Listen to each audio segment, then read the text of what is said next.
What might the future of learning look like when powered by emerging technologies? How do we solve for skills gaps, increase innovation, enable decentralization and opportunities for all through that wonderful human superpower, learning?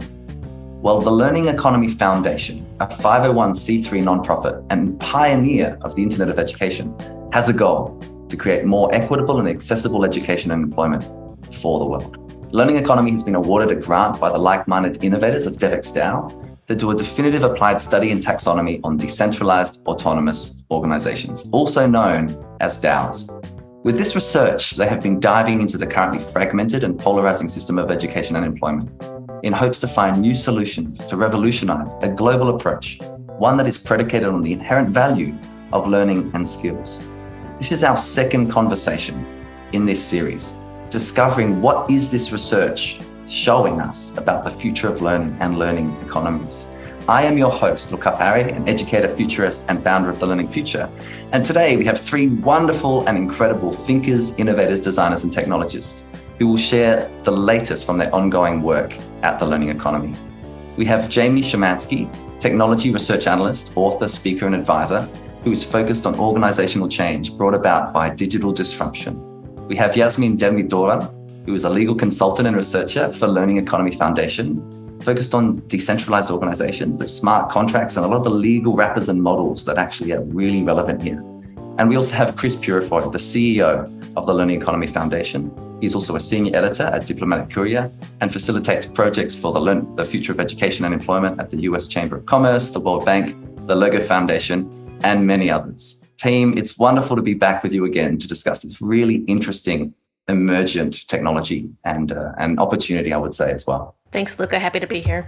So, Chris, I want to go to you first because this is our second conversation. And so anyone that's listening to this, we really encourage you to listen to episode 1, which really was at the beginning of this research journey.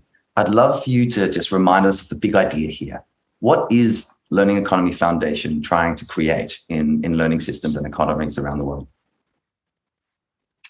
Yeah, it's a great question, and it's changed throughout the years as we've learned more. But I think what remains the same is, a real focus on how can we use new cutting edge technologies to solve really, really difficult challenges with education and employment, and to do that in a way that solves for learner mobility and for sovereignty and for equitable access, right? And in the end, that creates a world where everyone has agency and opportunity. Tell me a bit more about this idea of the Internet of Education in particular. We mentioned there some of the adversaries, the challenges, skills gaps, lack of innovation, centralization, the data challenge. What's the Internet of Education really stand for? Yeah, another good question. It started really as an idea, right? That we should create a world where we can connect all of the systems in education and employment in a way that is learner-centered. It's built on 10 principles, but really that's the most important. And, if we could rethink the way that education operates in a way that allows for the learner to be sovereign and at the center and in control of their own data, it's really remarkable what happens, because through that idea of centralizing on the learner, we create a paradox, which is a decentralized network, right? And from that, all of a sudden, all sorts of unbelievable new innovations emerge out of that can start to solve what has been, I think, a lot of the hardest challenges, equity, mobility, the skills gap. These are gaps that are growing every year in every city in the world because we don't have access to good data to understand how to solve these challenges. And that's a byproduct of education and employment largely being a totally siloed and disconnected ecosystem.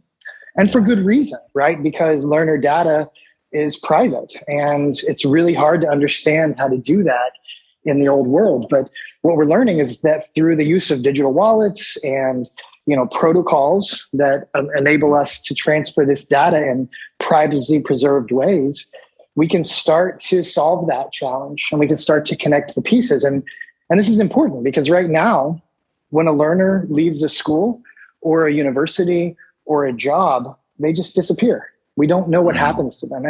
And that idea alone just creates a domino effect of issues, right? Because it's impossible then for the educators to understand if the education they're creating is actually making impact in their lives. Like, are they going on to create skills? Are they going on to earn jobs? Are they going on to have a good quality of life? Or are they not? And it's really hard to understand all those connections. But with a Web3 education ecosystem, with an Internet of Education, if you will, where the learners have digital wallets that allow for them to kind of move through their entire learning journey, right, from cradle to gray, then all of a sudden, this idea of equity that we talk about in education, which is largely an adage, becomes something real. Like, it's actually an asset that the learners are earning. They're actually not just having access, but equity becomes something real and liquid for them, right? Skills become currency, and they begin to understand their pathways, and they begin to understand how they can navigate their total learning journey towards the life that they want. And so that's kind of the promise of the Internet of Education. And, and if it's done right, what we build is a learning economy. And so that's why, the eponymous name still sits at the top of all this.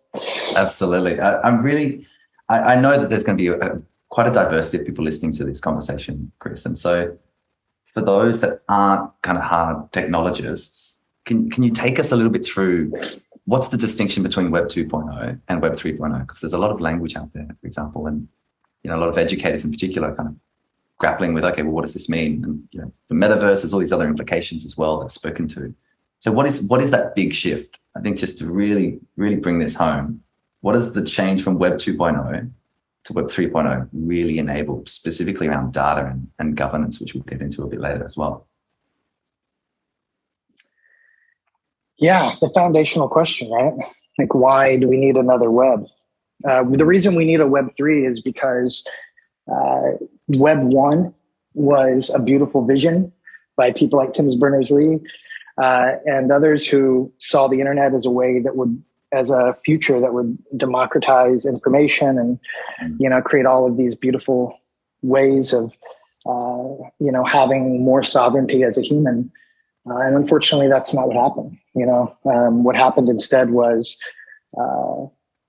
lots of centralized companies became kind of the gatekeepers of the internet. And I don't blame them. I mean, that's just the way of commerce. It's the way of business, and the way that it's the only systems that were available, But because of that, we now have systems where data is a very in-demand new product. It's the new oil. And the data labor is being done by every human on earth on platforms where they're being given access for free to work when they don't realize they are. And that's okay, right? Those algorithms create, $1 billion business models around advertising and all sorts of things. And in some cases, it's okay. It can become exploitive and targeted, and in some cases, and really dangerous even. But at the end of the day, again, it's maybe the best system we've had so far. And what Web3 does is it kind of inverts that. It says, no, wait, like, you own your data and you should be sovereign in your data. And through that, let's rebuild an internet that is more in line with the original vision of the internet, one that allows for each individual to kind of have agency over their data. And then that data, that human energy, becomes valuable. And so you can do a lot of really remarkable things with it. And, and in addition, Web3 also is a mark and a new way of thinking about how systems can have trust. Blockchain is at the heart of a lot of it, and it doesn't have to be, but it tends to. And, crypto is a part of that, and verifiable credentials and all these interesting new terms and ideas. But the gist of all of them is to say, what if a computer's taught us how to store information and the internet taught us how to transfer information. Now this new Web3 universe is starting to say, like, what if it can teach us how to transfer value, right? And so we're starting to learn about value. I think Web3 is about rethinking value. It's not just about my time for money, What about my learning, right? What about my ability to vote? What about my sovereignty as an individual? And so, what about my ability to transfer money without banks? So there's new ways of thinking about how we move value around and how that value can become kind of the fundamental building blocks of new systems that empower the individuals bottom up. We like to call it rising tide economics or trickle up economics. What if we could start with the individuals and let that trickle up to the corporations? That's fantastic. I like that a lot. And it's really clear, Chris, to me as well, the strong connection between data, agency, sovereignty, this concept that we're working on, in education systems, formal ones, K through 12, higher education, which is really trying to increase the level of agency. It's supposed to be a passive consumer, really being someone that's active. And it does feel like this is a wonderful base plate to be able to create. And hence, of course, the research, I think, this transformative moment that we're all in. Jaimy, I'd love to hear from you here as well, just about a quick refamiliarization with the research scope. Again, we spoke at length, Terence, yourself, and Chris in our first conversation. But what is it? What was the inquiry initially, and where are you up to? What's been the research process? Like who have you spoken to, and what have you kind of discovered so far in this journey? Yeah, of course. So as Chris mentioned there, as he's talking through the differences between Web 1, Web 2, and Web 3, I think one of the key differentiators in Web 3 is decentralization, which is a key component to a DAO. And that is definitely where our research began, sort of considering how the Internet of Education and all of the various nodes within the IOE, from universities to employers to students to people who verify information and store that data, what that could look like if that was decentralized and distributed in a new way, to give that agency that we're talking about and to ensure that every learner could retain ownership of their data, and it could stay secure and private, and they could benefit from that in the future. So our research really began with first looking at some of the key components that make up a DAO as it exists today. So it's sort of a literature review in some ways, everything that's already out there in terms of, what are some of the different governance models in terms of making decisions and ratifying decisions and bringing on new members and all these great resources that are out there by the people that are already doing it with their DAOs. And part of that research also really dove into the legality of it all and how DAOs are being treated as actual legal entities and corporations, which Yasemin can definitely touch on more as well later in this conversation. So that was sort of the foundation beginning of the research, I should say. But the real crux of what we dove into, though, was how to apply all of these different governance models and principles to the Internet of Education specifically. And we did that by doing sort of a deep review of these 8 different layers of the Internet of Education, which we'll go into more, but everything from, learner records and digital wallets that store those records over time to credential networks and skills libraries, etc.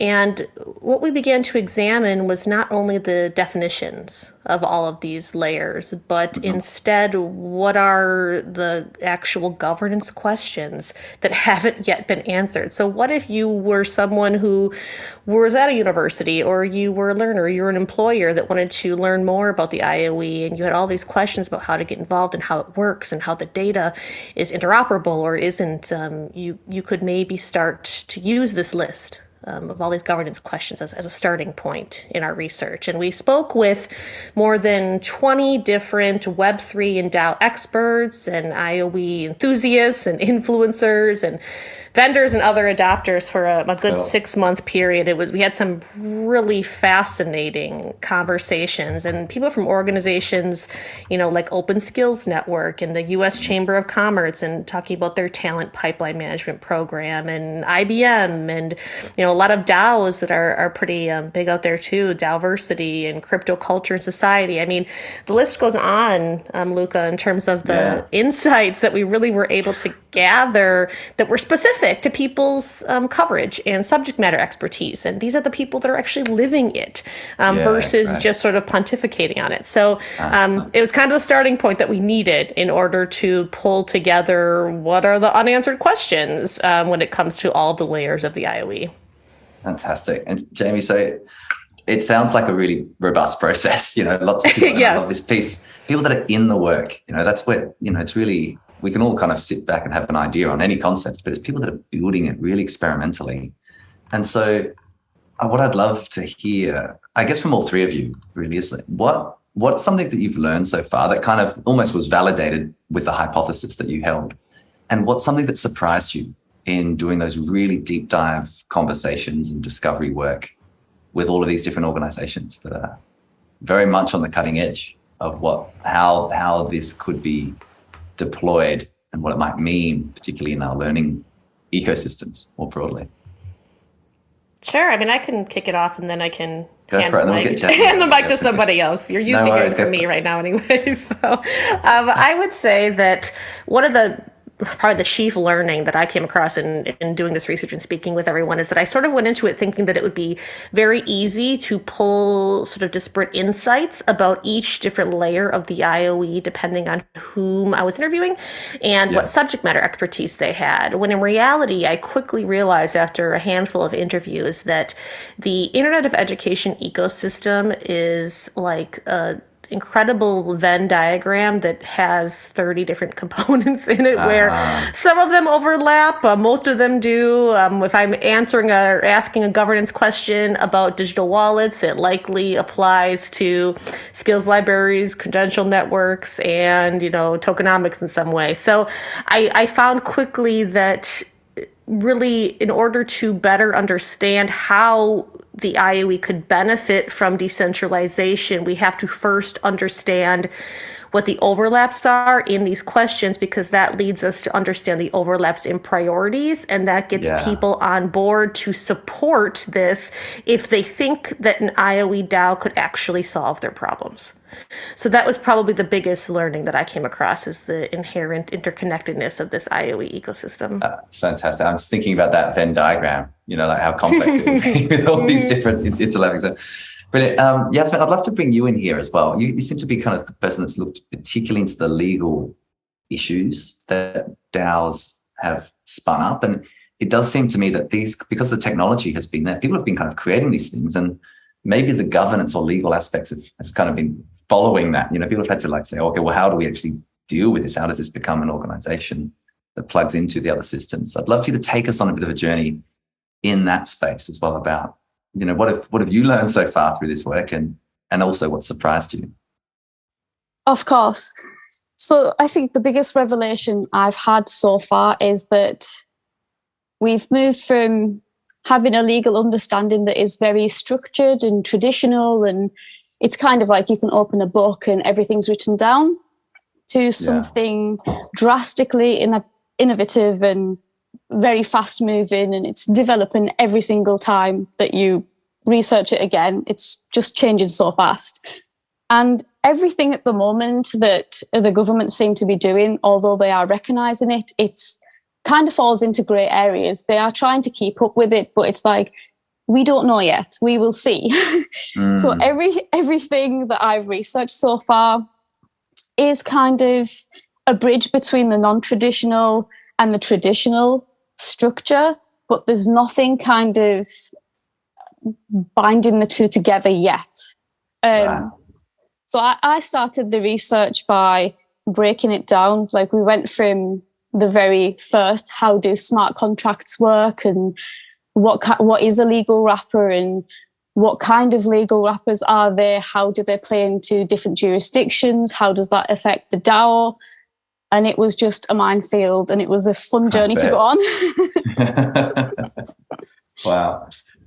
You have to tell us, by the way, what a legal wrapper actually is. I'm very sure I have no idea what that means. What's the a legal wrapper is basically a setup or kind of framework that you can set a DAO in so that they can operate in the business world with a legal framework which provides legal stability, assurance to the investors, partners, and governments, if that makes sense. Right. It does make sense, absolutely. It's kind of like how can you, all these things that are being created, as you say, non-traditional ways outside systems, how do they become brought into a framework where they can actually be understood by government, I guess, and by the kind of commerce structure, corporate structure. I think that's one of the things that shocked me the most, because it's literally there's a legislation being brought out by Wyoming, the Wyoming bill in July 2021, and there's the Tennessee legislation that was brought out newly April 2022. They both recognize the DAO as a limited liability company, which is more towards the traditional way of corporate structure. So it's kind of, they are lending a handout by saying, we do recognize you, but you'll have to fit into this structure because we don't know where to fit you in. That's my understanding of how this framework is working for them so far.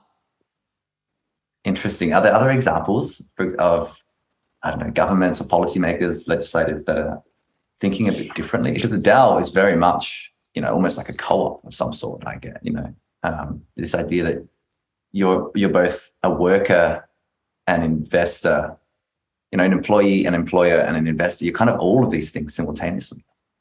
So is there what else do you think? Is there anything else across the kind of review where, you'd say, oh, that's an interesting policy approach that they're going for? There's a lot of different jurisdictions all around the globe, and every single one offers something different. Some of them are very relaxed, where the rules and regulations are easily adapted and bent, if you like. And some of them are very strict, and rules and regulations, tax applies, liability applies. But there's one suggestion made by Koala, which they call a model law. It's rules and regulations that they have proposed, and as of August this year, it's still in consultation phase. But I think the idea is very nice, that they are kind of trying to push through an idea that a unified approach for rules and regulations rather than every state doing their own. So a unified approach, because when you think about DAO, it's global. It's not even just one state or one area. So that's why I said we're in very early stages. So I think this approach, if it does pass the consultation phase and every state applies it to their domestic law, for the US, it might be a good approach, because to keep everything unified, it might take it a step further.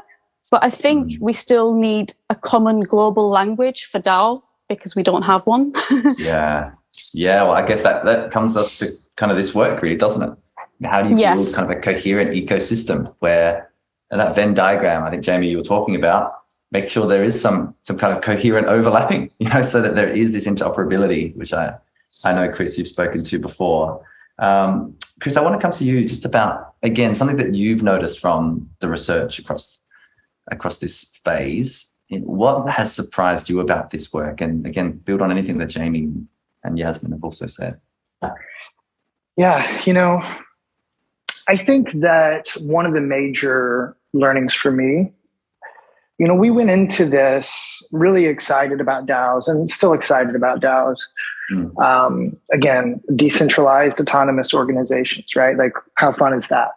Yeah, but cool. I'm a geek, so it's that's right in my wheelhouse. But I will say, coming out the other end of this, I think it's really clear that DAOs are an interesting model, and they could or could not be used in lots of different scenarios.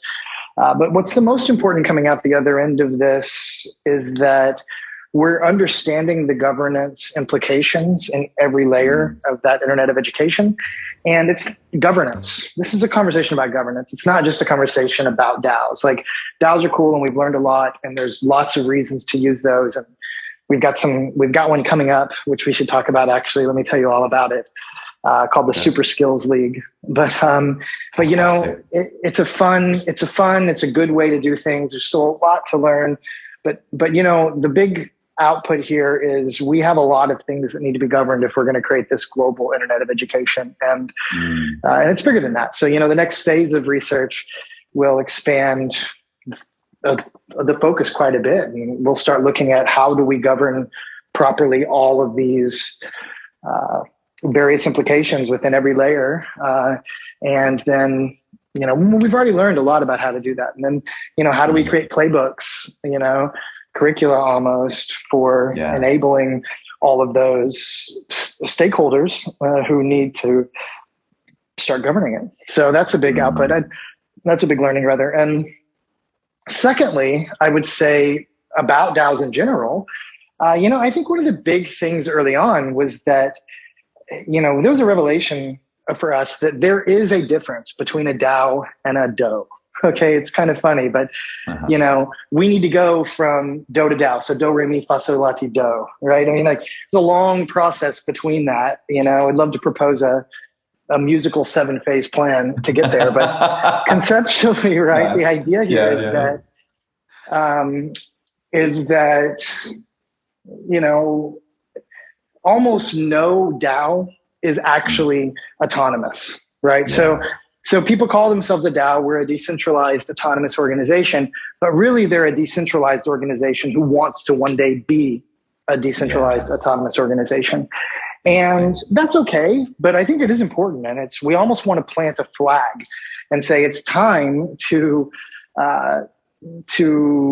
create a new social norm here where you don't call yourself a DAO until you are one, because it also sells itself incorrectly to its members, right? Because if you're in DAOs, and I am in a few, most of them are a wild mess. You know, it's anything but automated, you know, you know, and it very much is run by the people who influence it the most and the people who started it. And, you know, there's all sorts of things that have issues with it. And so in my mind, let's plant a new flag here to say that if you want to be a DAO, great, call yourself that, but really call yourself a DO, a decentralized organization, and make the first issue that you all vote on kind of what do we think has to be done starting from here to make our DO a DAO? What are all the things that have to be automated to make whatever it is we're trying to do autonomous? And let's vote on that. And then let's also agree in this vote that we won't call ourselves a DAO until we've accomplished all of this, and we vote again and agree. So I think that could be a really important kind of aspect moving into the future. That's a fantastic way to frame this up, I think, Chris. I guess there's lots of things to sort out to get that autonomous aspect going. And I think, Yasemin, to your point, you know, governments will try to compartmentalize these things as, you know, simply as possible into traditional structures. So that's also another challenge, I'm sure. Team, Jasmine, I'd love to, go ahead, Yas.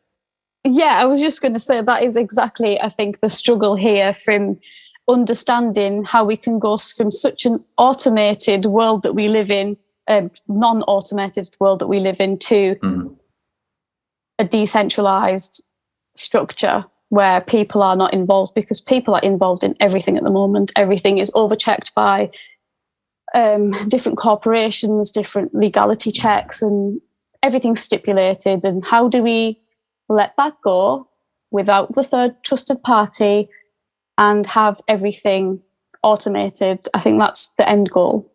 Yeah. It seems to me just like an enormous efficiency dividend is waiting for us somewhere. You know, like that, how many times things are handled, even in those transitions between, if we go back to kind of the Internet of Education concept, you know, like you have a young child has some skills they start to develop, and then they go from, you know, childcare into preschool, and, you know, what goes with them, you know, who knows? And then they go from the preschool into the school. You know, this idea of all these transitions, we seem to lose so much, and then hence we have to spin up these standardized assessments that really don't value the full humanity, the full brilliance, the full skill set, knowledge set, let alone the mindset that kind of really is built into a successful learner for the future world. So it feels like that piece is just an enormous opportunity. And yet, and I think sometimes, and Chris, I'd love you to reflect on this from kind of a financing perspective, or Jaimy, or anybody who wants to jump in. You know, there seems to be a challenge when we look to the future and we think about innovation, and we might say it's going to cost $100 million to transfer, you know, to bring in this at this state level, this system level. People say, well, that sounds like a lot of money. And what we don't cost is the current losses that we have through these inefficiencies in our systems, the loss of talent, the loss of potential, the need to use all these, like Yasemin, as you've just said, like all this kind of mess without there being this kind of coherent way for it to be truly learner-centered. I'd love anyone's reflection on that. Yeah, cost, you know, it's a good point. I mean, you know, it's about education, you know, and I mean that not just it's about education because it is about education, but it's about educating people on this, you know, because at the end of the day, it's going to be way better for everyone in terms of the money they're spending and the money they're saving if we had this system. I mean, it solves efficiencies in every layer of education and employment, you know, and it allows for you to optimize and solve challenges that just are impossible to solve today. So, I mean, like, so let's look at a couple of points on how to think about it from a financial perspective. Sure. First, you know, you have skills gaps growing everywhere in the world, right? The education, what's a skills gap, right? The education that's being created in the cities, in the states, and the nations are not producing the skills the world needs. And so jobs, so you have people and you have jobs, but they don't match. And so you have jobs unfilled because there aren't enough skilled workers to fill them. The world's changing. You know, there's a need for upskilling. People can't do that. They don't have time, they don't have money, you know? So what happens is if they didn't get trained properly in the first run, then they end up kind of falling outside of, you know, of the opportunities. So this creates gaps. And these skills gaps are not just about humans. It's actually about, you know, countries, you know, kind of, you know, they think in terms of GDP. They think about jobs, you know, they think about money that's being earned that can be spent on the economy, like all of this stuff. And if the skills gaps are growing, then the GDP is going down, right? The money is not, the jobs aren't getting filled, you know, people aren't spending money, you know, it's a big problem. It causes a whole slew of other issues. And so, you know, and this, again, will allow for us to systematically solve a skills gap, right? I mean, imagine someone who is spending lots of money on human capital, like governments and institutions and so on, having access to like privacy preserved, anonymous and aggregate. I double click all of that because it's about sovereignty, but having access to the shared learnings so that someone can systematically say, how do we create better outcomes in 9th grade algebra for individuals in low income settings? And they can click, find, and they can analyze this in every space across the world. What's working, what's not working. And they can then apply those methods that work and solve those challenges. And so from an optimizing outcomes perspective, I mean, this is the holy grail. Like this solves, you know, you spend, if you take, and I mean, you know, and these are not the right numbers. It's an aboutism here, but you know, US spends like 55 billion a year or something on education, like whatever that number is, it's a big number. And what if they spent like 1% on solving this? And, you know, and all of a sudden, like what happens, you know, that money doesn't get wasted and it is wasted. A lot of that money is just spent on convention that is proving incorrect. Yeah. Time and time again. And so that's one way. You know, you also can look at financing from the perspective of the individuals themselves. You know what I mean? Like think about the fact that, you know, in lots of places around the world, they have a percentage of their education budget that's going to solve equity challenges. It's going to help to solve that last mile challenge. Let's help make sure that we're educating those people that are left behind, right? Or that are in low income settings or that like don't have the same types of access or whatever it may be. And this is a big challenge and everybody wants to solve it. And tons of money goes into this. Like, In the United States, every state has like a huge amount of their budget, or at least a percentage of it, that goes to this. And to be honest, they kind of throw money at the wall. Let's just, here's a bunch of money, go try to figure it out. And they do research and they do little polls and they do stuff. And I'm not trying to take away from that. It's good that they're doing it. It's the most important thing they can be doing. Yes. But they just don't have good techniques yet, right? Because none of them are silver bullets. It's all just a bunch of, let's try some stuff and see what we can figure out. Right. So what if instead we could apply earn to learn, and we could apply what we like to think about as our micro scholarships, right? Because now all of a sudden we could say, let's take a percentage of the scholarships which are going out and let's apply those directly to the individual. So the scholarship isn't to spend money on an institution. The scholarship is to pay for the learner's life. So now in these low income settings, in these last mile equity challenges, whether it's in a place where someone needs dignity, or whether it's a refugee or an immigrant or whoever it is that find themselves in a situation where they can't afford to learn, but they desperately need to, like, let's pay them to do it. Let's give them money directly to their pockets, because free education is not enough. Even if it was free, they need shoes, they need, transportation, they need so much, they need support. And what if we could start to do that? What if every single one of those equity budgets spent 5% of that budget on giving micro scholarships to individuals who need it, so that they don't have to drop out of school to get a job to feed their family because their dad left, or whatever it may be. Just pay them to learn, and this would actually solve the challenge. The money's being spent anyway, right? But it's being spent wrong. And so what if we could spend it this way, get people back in school? That would incentivize education, has proven that it will increase retention. They'll go on, more of them will graduate, more of them will go on to secondary education, which will create more opportunities for jobs. So if you look at the benefits, it far outweighs the cost. But again, it's an education about education issue. Yeah, mate. Beautifully put, I have to say. That whole journey there. What stands out for me, that free education isn't enough. That's such a powerful understanding, I think.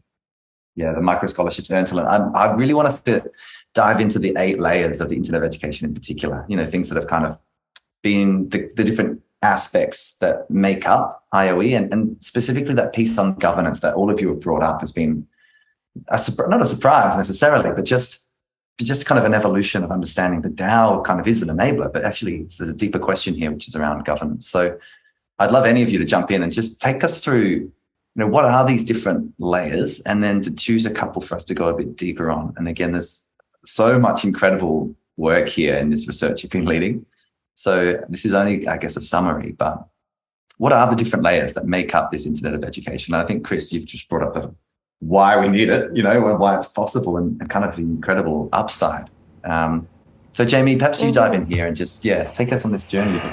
Yeah, of course. So, we originally sought out in this research, as Chris said, sort of approaching it with 7 layers of the IOE, but then this 8th layer sort of encompasses everything, which is governance. So you'll hear us talk a lot about that as we sort of drill into a few of these different layers. But the first layer is definitely foundational, and it's basically, it's called equity networks, and it's making sure that every student, every learner throughout their lifelong learning journey has equality in access to broadband internet and access to education and access to technological resources needed as this sort of foundation for innovation.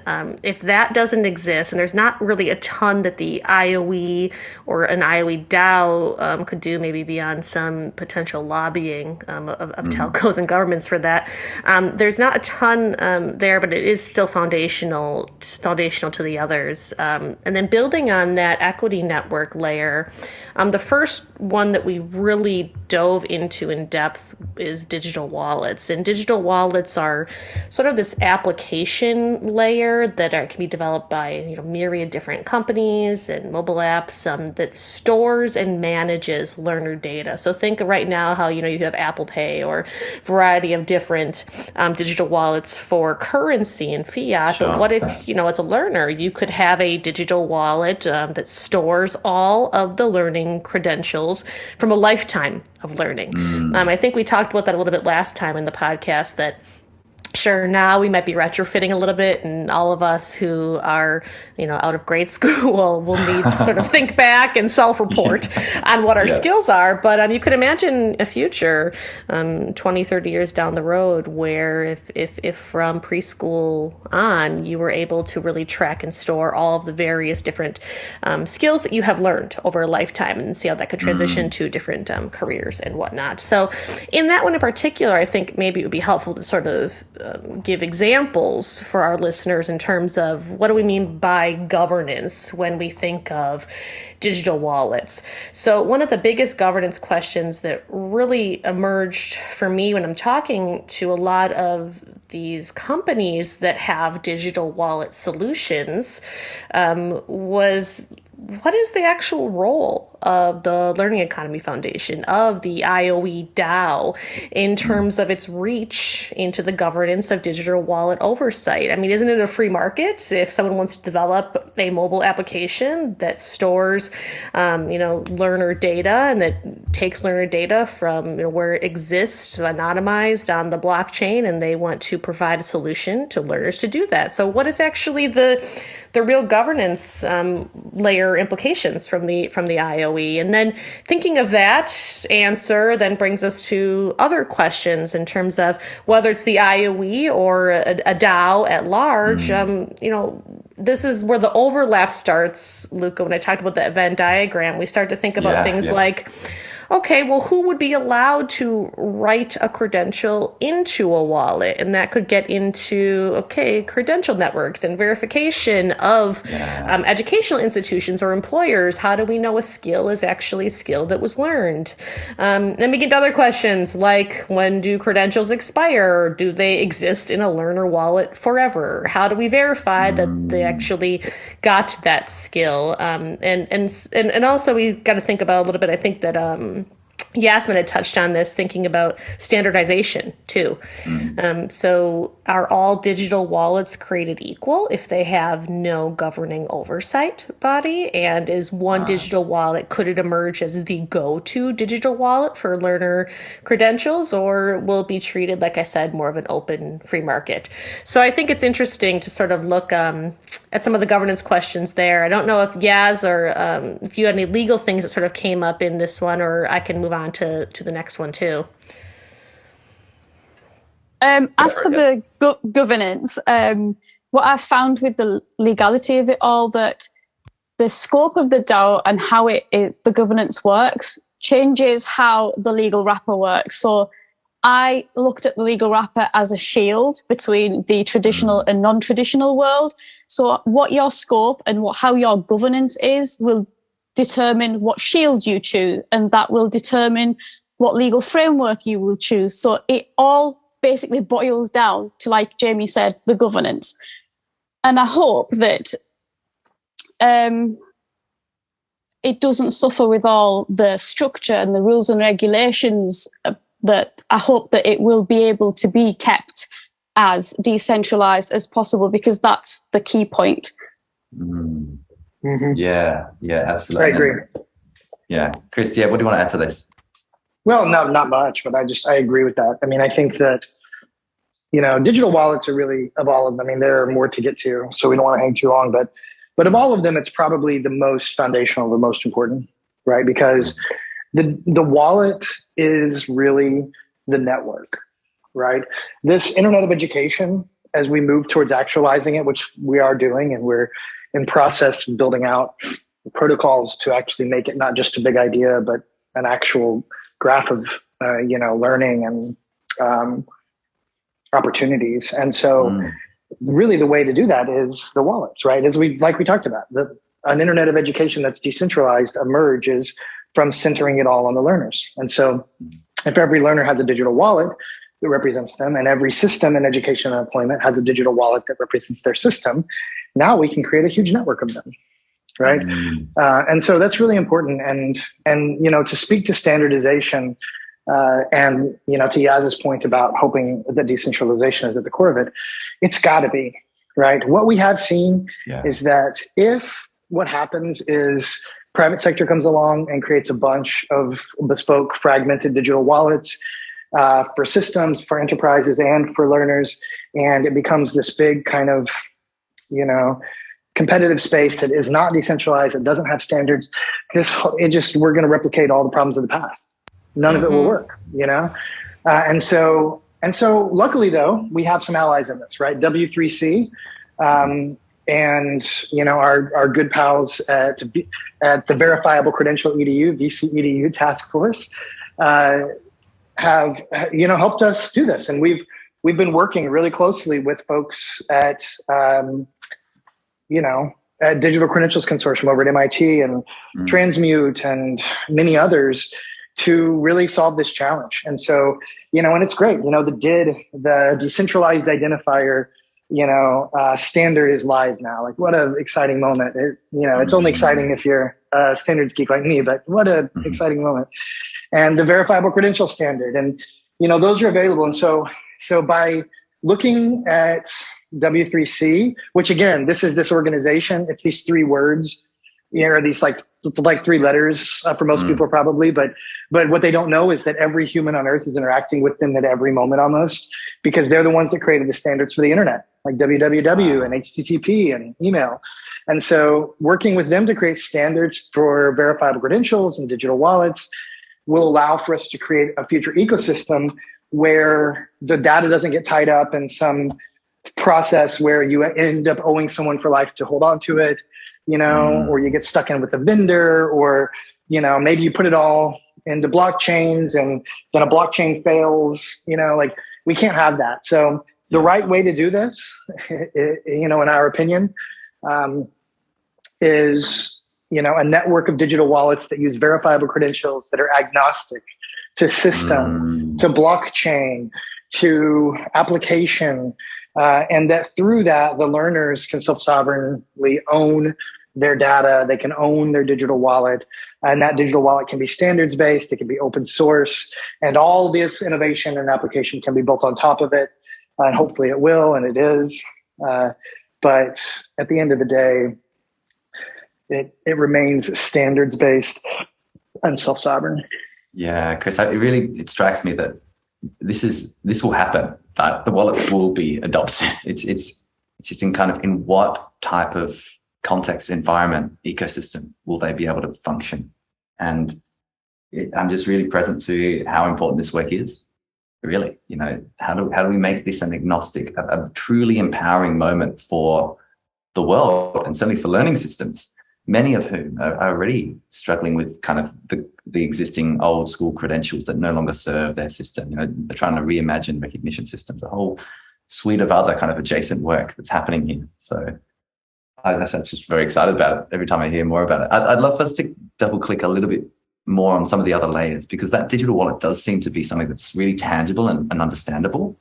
And of course, there are some other pieces here that make it function powerful. And so, Jaimy, keep going on this kind of these 8 layers, and delve us deeper into this amazing world of Internet of Education. Yeah, I mean, as Chris said, I think digital wallets really sort of sits at that next foundational level, above equity networks. And then from there, the next two that we really looked at, I think, go hand in hand as well. And those are skills libraries and credential networks. So you can think of skills libraries as these detailed descriptors of skills down to the micro level for use in developing courses, whether that's in higher ed or, workplace learning courses, and assessing learner knowledge and experiences. And why I say this goes hand in hand with credential networks is because you can't have a skill library without being able to verify that a learner indeed has earned a skill. So that's where the credential network comes in, and those are solutions for verifying that a skill has been learned. And it's been interesting in conversations. Like I said, in our research, we focused on a lot of experts and people who are huge advocates for the IOE. And I've also just sort of, tangentially been speaking to a few friends that I have in higher ed who this terrifies them. I'll be honest, it doesn't, because they're so entrenched with this idea that the degree is what we're working toward, and all these academic standards are already, past the rigor of their university, and to have to think about breaking down each individual individual course into these micro skills that then could be tracked and connected to an experience later in life. For them, the first thing that they see is that it could create more work. And so I think that the ideal, though, is once I dive into the conversations more with them, they start to realize, well, hey, what is the inherent value of this? And what could this really do for their students in terms of, better understanding where their skills lie and how that could lead them to new experiences and new careers, which sort of, brings us into the next layer, which is skills and career compasses. So it's another application layer that takes all this great data that people have learned over their lifetime, that is stored in their digital wallet, that is broken down into these micro skills and that has been verified by a credential network. Well, now they can take all of that data using various applications to map them to future career choices, to promotions, to opportunities for growth. And I think that's where we start to get in, a little bit past just all of the foundational elements and into some of the stuff that's really exciting. And you think about, okay, at this point, the data has to be not only stored and owned by learners, but also accessible. Because if they can't access it and actually learn themselves from it, how would they ever be able to use it in a way that's any different from how they have it now? Yeah, absolutely. So then we start to think about, some of the governance questions around skills and career compasses is, how can we incentivize employers to share data? So let's say you work at a large tech company and they have a great educational program that sort of rises you through the masses, through many promotions, and you learn a lot of skills. Well, how can we incentivize them as at the DAO level, whether they're part of the DAO or not, in order to share that data to ultimately, benefit not only their workers, but I think workforces at large? That's a big governance question we're looking at there for sure. Yeah. And, we kind of went through a bunch there, but let me speak to just a practical reason why all of this is, really important. And I think it's a great point that, educators in some ways are terrified about, and, it has to do with change though, it has to do with just like, there's a concept in education about like academic freedom, let me disconnect from these systems so that I can teach. Right. Now you want me to do even more. And so it's work, but speaking to that inherent value, it is just so critical. Right. And hopefully, to that point of more work, if done correctly, we can start to build graphs and systems that don't actually require them to have to do it all. Right. It's going to be hard work, but if we can make ways to scale that and actually make that autonomous so that people can start, it'd be great if they could just issue a degree and the learner could know all their skills, right? Or they could be in a course and they can know all their skills without the teacher having to do it. But even if they do have to enter some extra data, like, why is this important? When I was a kid, I, was a different kind of student. I had a terrible stutter, and, I had to learn all these non-traditional skills that my teacher was just literally not equipped to teach me. Right. And I had to learn to think before I speak and to slow down. And I learned all of these cognitive skills that I didn't really know I was learning, to critically think at the end of the day. And then I was kind of a strange student. I was so creative. I'm a crazy idea guy. Everybody that knows me knows this. I'm a madman. It's true. And I'm okay with it. Okay. But that, growing up wasn't necessarily looked at as a good thing, right? To be imaginative. I didn't enjoy as much the normal courses that all my peers did, even though those were good. And I did those too.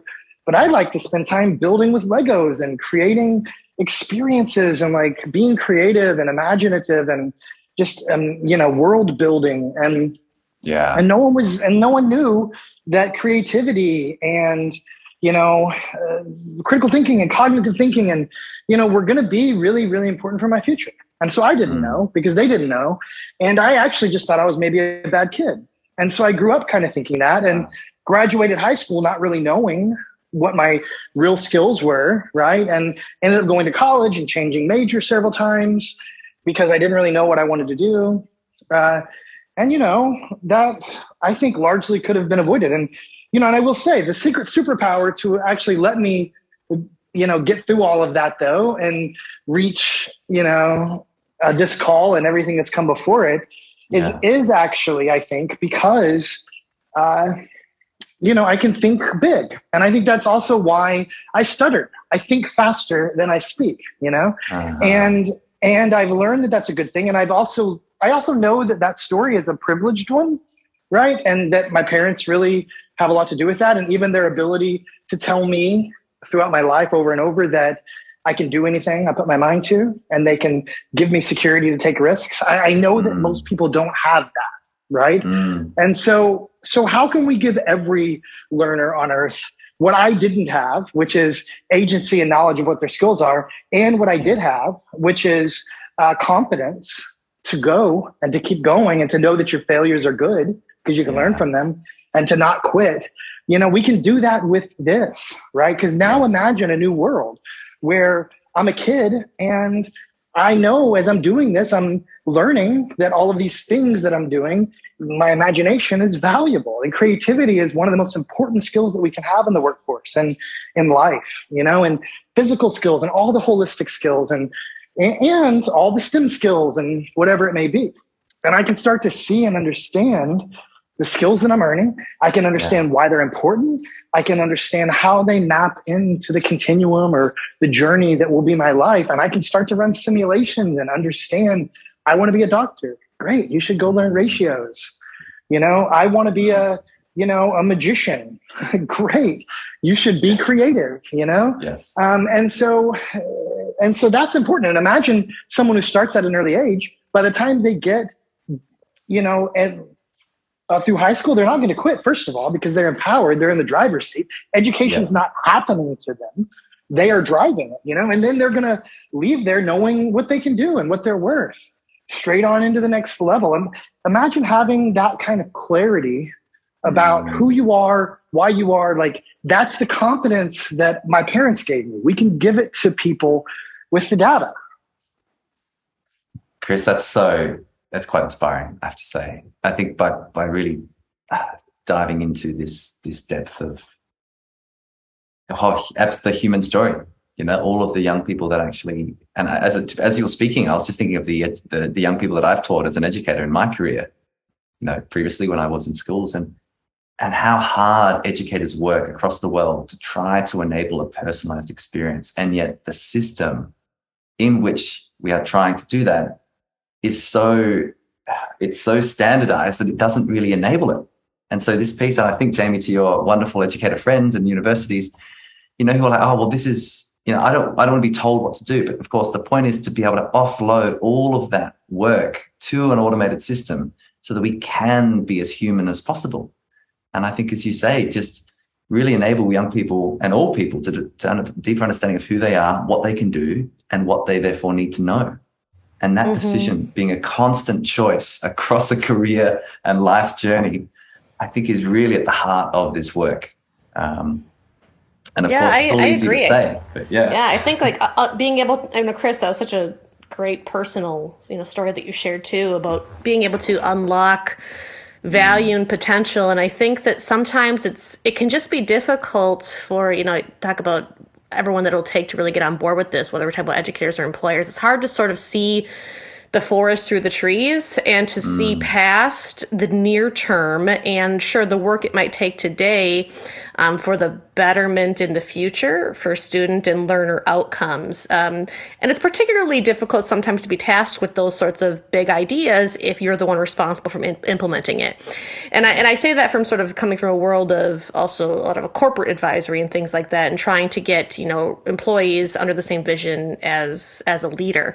However, sure, I think that a key to this, and, we talk about future research and really, diving deeper into these governance elements and sort of creating, perhaps playbooks of sorts for educators and for employers and for other, elements of the IOE DAO, is to really take a look at the why. What are some of these potential outcomes? What are the metrics that we can expect to increase, and really give some of those predictions in terms of how it could not only benefit learners, but also make their job easier, and to create new and interesting courses based on accessing the data and seeing how what they've taught their students and how that could be used in the future to create new careers and let people sort of traverse career paths in order to better fulfill workforce needs, at the state, national, local level.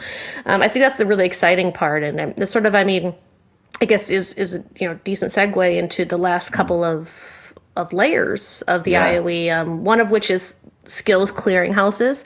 And so this is that marketplace that we're talking about, the ability for anyone who's a member of an IOE DAO, or if it takes a different form of that a DAO, to be able to analyze and act on this anonymized learner data in aggregate and run queries against it, to better understand how skills are contributing to different outcomes and where people are learning skills, and are some skills or teachers or stewards of data more impactful than others. And skills clearinghouses, I would say, that whole model is what definitely fuels the final, which Chris, I know that you wanted to sort of double click on too, which is coinage and incentives. And Chris already talked about this a little bit, sort of introducing that earn to learn model, where learners are paid for the labor of their data. So all of this anonymized data that they contribute to this vast network, and every time it is queried in a skills clearinghouse, there's an incentive structure in place that rewards them or other ecosystem stakeholders, depending on how we structure the economy. And that's what makes this all work, is that you can continue to earn based off of your data labor that you own as a learner to contribute to future learnings and future career moves, and the system just sort of ends up feeding itself over time, which is pretty exciting. That's really transformational. Chris? Well, I would just add this. It's interesting. That's, this idea of data labor, it's cool and it's very important. And I think it is a way at scale to do something really remarkable. But I will say it's also very much, it's very much phase 2, phase 3 when you think about it, right? Because people are not really ready very much to think about that yet, just because we're still coming from a place where data exploitation is the normal. And so the thought of data labor at all becomes a conversation that's just a confused one, where people are like, wait a second, like, you can't sell my data. And it's just like, no, it's actually so much better for them. They own their data. It's all privacy preserved. No one has access to know who they are, but it's that aggregate data that becomes powerful, that can be used by not only, researchers and people who are investing in education to learn about outcomes, but also by the future of EdTech, right? To use to create better apps and pipelines and these Google Maps for education, right? Let's make tons of those, and let's just rethink the way that the education and employment technology ecosystem works using this skills gas, if you will, this skills data. But I will say that's way in the future still. I mean, we're very comfortable kind of living in that blue sky space, but I think what we've done at Learning Economy Foundation pretty systematically is, while we can envision into the blue sky, we also are very concerned about the ladder that gets us there. And we're most concerned about the rungs of the ladder that are practical and that we can bring to production now to help us get there. And so when you think about earn to learn, for us, I think the first phase of earn to learn is more like what we talked about earlier, right? Even before you get into data and markets and stuff like that, just as a new form of philanthropy. It's a micropayments form of philanthropy. We're giving money. We're trying to give money to individuals. I mean, look at the refugee crisis, right? That's happening in the world. This last very heartbreaking moment, and that's continuing today, that people have forgotten about, in Ukraine and many others, and Afghanistan and Venezuela, and these moments are intense, and these people find themselves displaced with no idea what to do. And the only thing they want to do is get a job, right? Wherever they are. They're like, but they can't actually. And so they spend all their time thinking about, how could I get a job, which stresses them out and creates all sorts of other, physical and emotional issues. but they can't even do it, right? And so what do they need to be doing? They need to be upskilling. They need to be learning about how to immigrate. They need to be learning how to localize. And nobody has the wherewithal to learn, even if education is provided to you, because this is a crisis moment, and then couple that with the fact that globally people want to help. Like we know that. I mean, look at whenever the Ukraine crisis began here recently, the most recent one, there was this whole idea where people were sending money to Airbnb to essentially rent rooms in Ukraine that they wouldn't stay in. This is proof that people wanted to kind of circumvent the systems and send the money directly to the people, which I understand. Giving it to Red Cross or something sometimes doesn't feel good because you're like, what is my money in this like behemoth? But I want to just give it directly to someone so they can use it because they need it. It's not about funding systems right now. It's about helping people survive at a very base level, right? Yeah. And that's great. It was a really interesting use case, a really interesting proof case, rather, that people want to do that. The problem is if you own an Airbnb in Ukraine, you're probably not the person who needs the money, right? So like maybe it's flawed in some ways, but it points to something really interesting, which is people will help if they feel like it's actually doing real help. And people don't know how to help. And I know that because I've got close friends and, people in Ukraine, and I have experienced how hard it is to even get money to them, to even pierce into that. How do you provide support? Nobody knows. And so imagine if you could couple that together, right? Yeah. And you could create a system where you have, a global refugee fund that's all transparent, that uses digital dollars like USDC or something that people could just invest into from anywhere. And then that money can be used to pay refugees and immigrants to learn local languages, right? To learn immigration training, to learn financial literacy, and to upskill for local jobs. And so now when they get there and they're like, I'm here stranded in Poland, or I'm stranded wherever I am, what do I do? Well, get a job. Well, how do I get a job? Just learn. What if you could earn a living wage to learn? Imagine that. A family of 4 or 5, that's what they do. They spend all their time every day, 2-3 hours each. Even the kids are learning languages, and that becomes an exit strategy. The average time in a refugee camp is 10 years. Oh my goodness. Like that's unbelievable. Like what if instead we could get that down to 3 months and they can earn enough money and they can learn what they need to move out. And, this is something also government should be investing in, because what is 10 years worth of refugee infrastructure cost? Yep. What if you spent, 1 year of that money and moved them all out with micropayments, and so earn to learn, I think, is coming. I think it's going to absolutely take over the world. I think it's the new model, for solving that last mile equity challenge. And then in phase 2 and 3, when we get the data into a place where people are ready to think about that, then you can scale it to everyone. And it's not just about solving equity anymore. It's about paying every person on earth to learn, because what could we be investing in that would have more value than human capital? I don't know. Human capital. I was going to bring it. Mate, that's fantastic, Chris. I mean, I think it just shows how transformational, how revolutionary this idea can be and will be. I'm still stuck on that piece. You said free education isn't enough. You provide free education. There's so many other factors that play into this. But this idea of, we learn to earn, and then we're going to, it's the current model. We learn to earn and then we work to earn. And really that's shifting completely to this idea we're going to earn to learn, and then learn and earn for the rest of our lives. I mean, that clearly is what's happening across our education ecosystems and the younger generations coming through. Goodness me, this really is such a big idea. And yet I really like this idea of the ladder as well. What are the rungs of that ladder? And even those 8 layers, where we start with the equity network, think about digital wallets, and where we might get to in the coming decades, which really is my next question to all 3 of you. Obviously some really profound insights across this research so far. What do you think's next? What's next for the Learning Economy Foundation? And what's the kind of next discovery piece, I think, to keep moving this Internet of Education forward? Who wants to jump in? Chris, good question.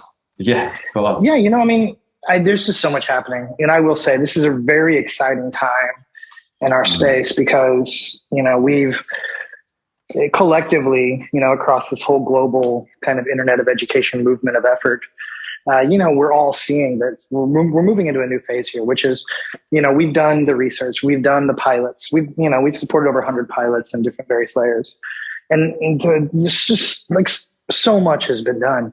But we're moving now into a production phase. We're moving into a space where it's like we're ready now. The infrastructures and the standards are coming online. And, for us, we're just inches away from deploying a completely open source digital wallet called LearnCard, that does all of this. It takes everything into account. The W3C standards, it's blockchain agnostic. It's plug-in based so that you can plug in anything you want to it, and it really can just, you can just ask the question, what do you want to build? And go do it, right? It's ready to go. And so it's a leapfrog kind of moment, I think, and more, So I think, there's, all this earn to learn stuff. We're very invested in the future of that. We're working on what we call the Learn Bank, right? Which essentially provides a simple way to create those smart contracts, to create micropayments and micro scholarships. And, we're very much starting with refugees, just like we talked about. So, and I think the proliferation of that is exciting. I think that we're kind of in this really exciting moment, where we can start to move on from proving into actualizing and really building a network. So we're getting close to having all of those steps on that ladder realized and ready. So getting close. Well, I have to say, Chris, even, in the 6 months since we did our first episode in this conversation, it's amazing to just feel and hear, almost the acceleration, the coming together of all these aspects. Gosh, it's exciting. Jaimy, what about from your perspective? You've kind of been looking at this for quite a while. What do you think's next from your standpoint? I think one of the most exciting things is sort of the intersection of all of this research with this sort of behemoth of the future of work. And people are very worried about, the Great Resignation and the things like quiet quitting, where you sort of just do the bare minimum at your job because perhaps you don't like your job in the first place, or you're qualified for something else, or you're too far down a career path to change at this point. And I think about the potential when we look ahead 10, 15 years to what if you knew what your options were by knowing your current skill set and how you could use every single micro skill to create myriad new paths for yourself that you maybe never even realized that you'd be qualified for, or that would be, fall into your skill set or your interest areas. And that's what excites me the most about thinking of the future impacts of the work that we're doing. I mean, right now, as Chris said, we're past that initial research phase and thinking into action, and how do we help people start to really move to action. And then even beyond that, I like to think of, what motivates me is that future state 10, 20, 30 years from now, where new careers are created based on individual skill sets, and that takes personalization to an entirely new level. And I think it also eases people's concern. We think of the future of work and sort of competing with automation and AI. And, well, what if we could let automation and AI do its job and do what it does best, and really free up every individual learner to do what they're passionate about, what they're good at, and use these critical thinking skills and cognition in different ways that AI cannot achieve to really bring about some new outcomes. So that's what I think about when I'm doing this work, and as we continue the work with Learning Economy. That's amazing, Jaimy. Yasemin, what about you? What do you think's next?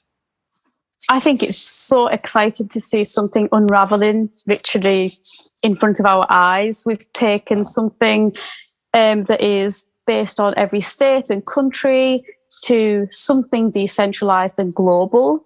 And I think, like Chris put, you're going to be paid to learn, which liberates the learner. And we need a legal framework that's going to fit that liberation, that's going to liberate the DAO, but not stick it in between a structure and kind of like cage it. So I think it's going to be really interesting and exciting to see how it's all going to unravel and pan out, because there are some changes.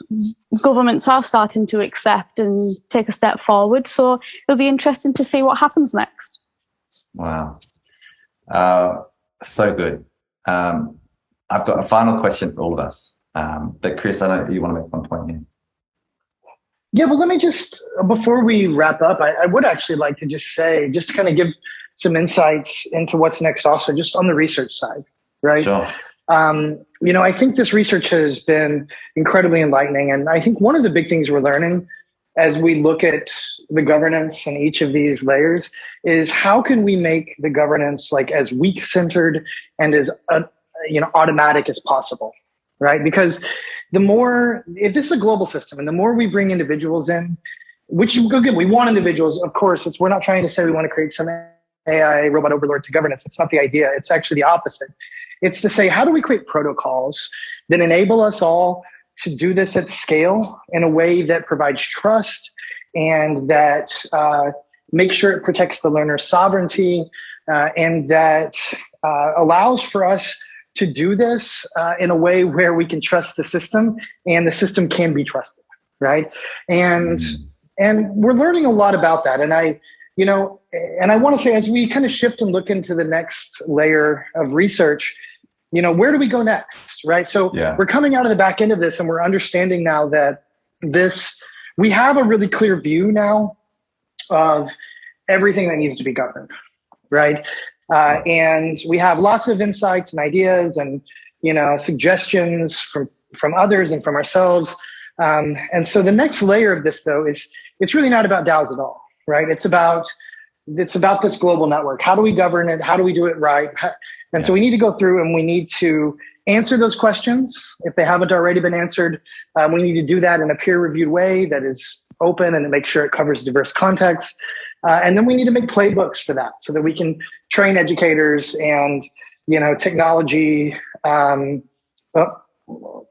procurement agents and governments and leaders and policymakers. We need to be able to explain this to everyone.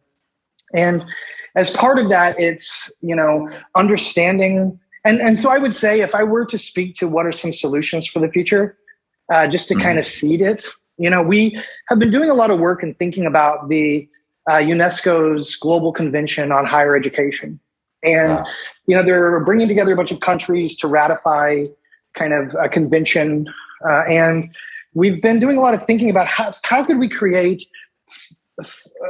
through these types of governance channels, a trusted issuer network, right? That wouldn't require a legal wrapper and a bunch of people organizing it and a business model and money and sustainability. And we're starting to think about how could we do this with something maybe like something called maybe like verified certificates, right? Where it could just work itself, I issue something, it's a credential and it's verified. And so we have that with verifiable credentials so we can prove it was issued and when it was issued and who issued it. And then it could ping a database like the World Higher Education Database, which is a database of all of the colleges and universities in the world, and everything that's accredited, created by the ministers, actually, to say, yes, it's trusted, right? So now we don't have to build a huge network to do that. We can just verify, and it can pull down a trust certificate. And we could verify it against different memberships that you're in. We could verify it against, are you in the Global Convention and following those principles? Are you following the IOE principles? And we can start to think about kind of a reputation system that's built on where the issuers and the receivers of these credentials are living in this ecosystem of humans. And so through that, we can start to understand how to solve a lot of these governance challenges, maybe in the easiest way possible. We are hoping to find some partners to take this to the next stage and to start to both research and develop that, right? So R&D is really important, action research. And, so how do we take everything we've learned and everything that needs to be governed, and how do we start actualizing that into an equitable global system? Right. I love the level of these conversations. We're really talking about global shifts here, and they're ones that start at these very local levels as well, by centering ourselves on the learner, and that means on the human. This superpower where we began, the superpower of learning. And just in taking all your comments there, what is education for? I mean, what's the pathway here? Well, education's really about liberation. It's around the expression of freedom, the ability to create a community, to live a good life. And I think all of our conversations have been quite broad. I think in this second episode, they really speak to that. How do we make sure that this universal talent and diversity of talent that exists isn't lost, and that we actually create that real opportunity? So I'm just going to ask, as a final piece here, what's your 1 or 2 sentence take-home message for people that have listened to this conversation? It's a pretty amazing conversation today. What's really sticky in your mind that you want to share with us? Jaimy, we'll start with you, and then Yas, you, and then Chris, you can share your last one as well. Sure. I mean, I know that we have a lot of different audiences that are listening, so I probably could just break it into two quick bits. One would be for anyone who is listening who might be a learner, which is all of us, I guess. Think about lifelong learning, and the message there is short and sweet, and it's your data has value. And I think that that's one key message that is often lost, that Chris alluded to, in terms of thinking of what we are really paying for with our data when we're the product. And so not only valuable monetarily, but also valuable to really architecting an individual's future. And I think that definitely relates to a key takeaway, I would say, for some of the educators on the line, or some employers, or other people who are part of this IOE ecosystem here, is that change, oftentimes when we think of real innovation like this, it might take some time, and it might seem very scary and daunting at first. And we've talked about maybe it might seem like extra work, but in this case, the value will be so incredibly worth it that it's almost something that you can't even imagine.